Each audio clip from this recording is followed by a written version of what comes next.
What's up, a Cinema Shogun here, and the invasion of Ukraine continues as Russian forces try to break their way through to the Ukrainian capital, and they are using an airborne assault to do so.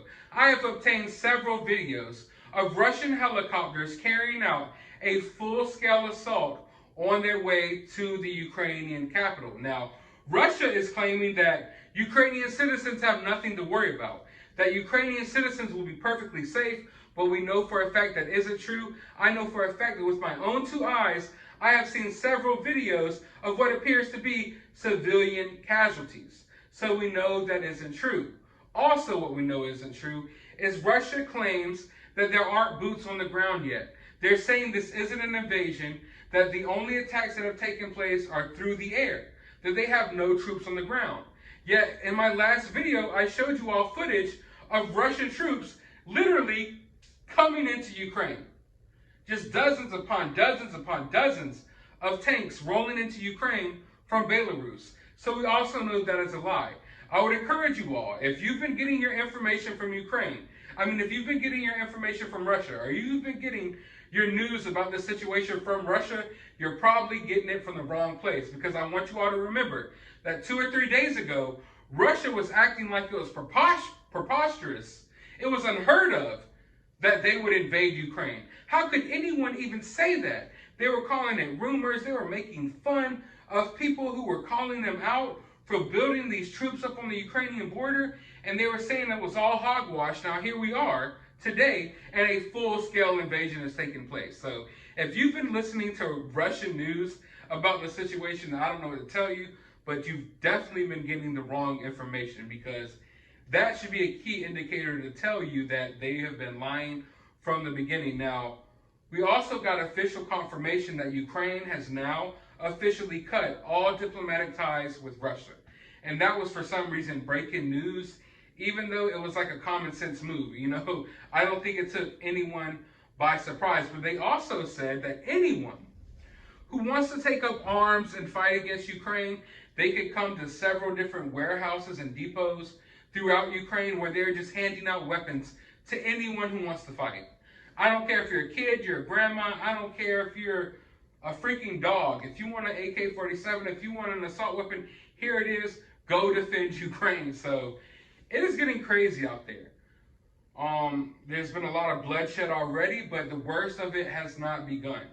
I want you all to understand that this is not only a three-pronged attack. I mean that by saying, as of right now, it looks like they're being attacked from 3 different angles. So Russia didn't just come from, oh, we're going to attack from here. Russia surrounded them, and they're carrying out a full assault from all these different angles. And I also believe there's going to be waves to this. Meaning that the first wave, what we saw was airstrikes. Coming in and softening up targets, taking out air bases, taking out runways, making sure that Ukraine isn't able to defend themselves from the skies at least. Now we're going to see a airborne assault, but not necessarily fighter jets and bombs dropping and missiles launching, which we're still going to see that, but we're going to see helicopters coming in and probably taking out or trying to take out more precise locations, probably trying to take out some armored vehicles along the way. They're still softening Ukraine up. They're softening it up. They're going to keep shelling it. They're going to keep bombarding it.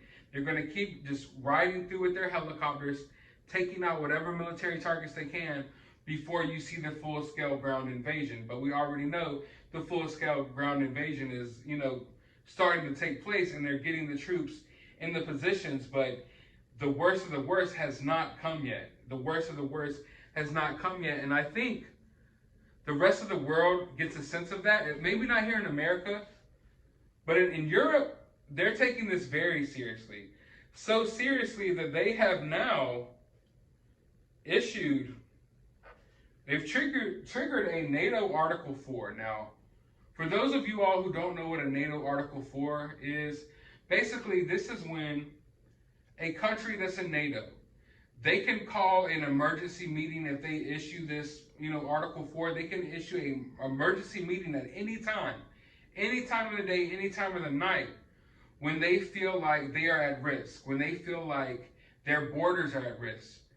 their territorial integrity is at risk, that their nation just is at risk in any way.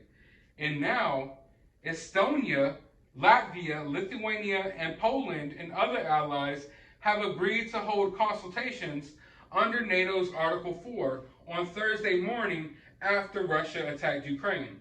Under Article 4 of the NATO agreement, the allies can hold consultations whenever they feel the territorial integrity, political independence, or security of an ally is threatened. Now, I want you all to read between the lines here, fill in the blanks. We know that Ukraine isn't a part of NATO, right? In fact, one of the main reasons why this has taken place, this whole situation has reached this brewing point, is because Russia is afraid that Ukraine is going to join NATO. They have been accusing Ukraine of just being this puppet state that is controlled by NATO.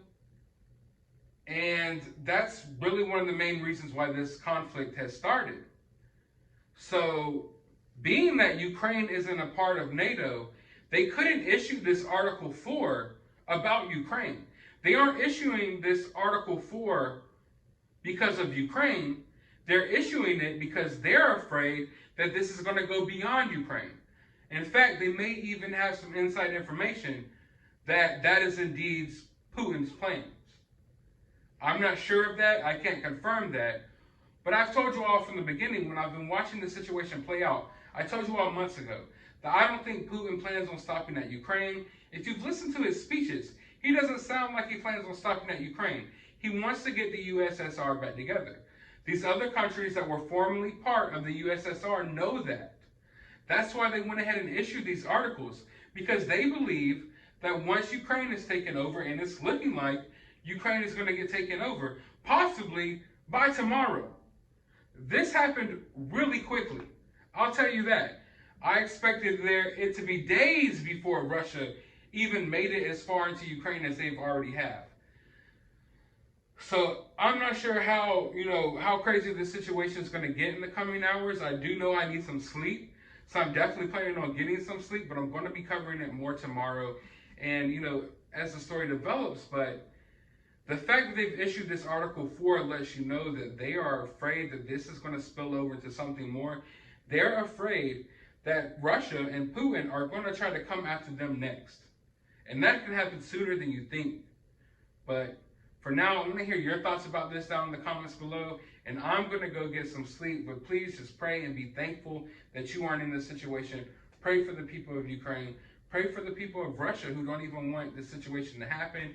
And just pray for everyone. And just hopefully, this doesn't turn into World War III.